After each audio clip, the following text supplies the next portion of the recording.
आजकल एक बहुत ही दिलचस्प लेकिन चिंताजनक बात हमारे समाज में दिखाई दे रही है।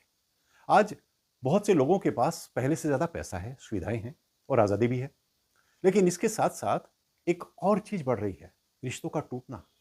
पहले जब किसी परिवार या रिश्ते में समस्या आती थी, तो लोग उसे समझाने, सहने और सँभालने की कोशिश करते थे, क्योंकि उन्हें पता था कि रिश्ते आसानी से नहीं बनते।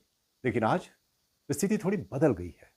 आज बहुत से लोगों को लगता है कि अगर ये रिश्ता नहीं चला तो कोई दूसरा बना लेंगे, क्योंकि आर्थिक रूप से लोग पहले से ज्यादा स्वतंत्र हो गए हैं।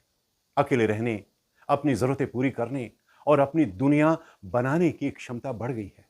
दुनिया में ये आजादी अच्छी लगती है, लेकिन अगर हम गहराई से सोचें तो इसके दूरगामी परिणाम बहुत गंभीर हो सकते हैं। सबसे पहला परिणाम अकेलापन। जब लोग रिश्तों को बचाने की कोशिश कम कर देते हैं और धीरे धीरे उनके आसपास विश्वास और अपनापन कम होने लगता है। और एक ऐसा समय आता है जब उस आदमी के पास सब कुछ होता है, अच्छा घर, अच्छी कमाई, अच्छी सुविधाएं, लेकिन दिल से बात करने वाला कोई नहीं होता। दूसरा परिणाम है परिवार की कमजोर होती नींव। अगर रिश्ते बार बार टूटने लगे तो अगली पीढ़ी यानी बच्चों के मन में भी रिश्तों के प्रति भरोसा कम होने लगता है। वो ये सीखने लगते हैं कि अगर थोड़ी समस्या आए तो रिश्ता छोड़ देना ही आसान रास्ता है। और धीरे धीरे समाज में स्थिर परिवारों की संख्या कम होने लगती है। तीसरा परिणाम भावनात्मक असंतुलन। रिश्ते सिर्फ साथ रहने का नाम नहीं होते, वे हमें सुरक्षा, अपनापन और मानसिक संतुलन देते हैं। जब रिश्ते कमजोर हो जाते हैं तो इंसान के अंदर तनाव, असुरक्षा और खालीपन बढ़ने लगता है। और यही कारण है कि आज इतनी सुविधाएं होने के बावजूद बहुत लोग अंदर से खुश नहीं हैं। इसका मतलब ये नहीं कि पैसा गलत है।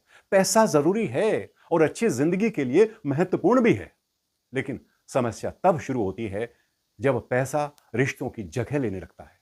सच ये है कि पैसा हमें सुविधा दे सकता है, लेकिन सच्चा साथ नहीं दे सकता। मुश्किल समय में, बीमारी में, दुख में या जीवन के उतार चढ़ाव में जो चीज सबसे ज्यादा काम आती है वो है हमारे अपने लोग।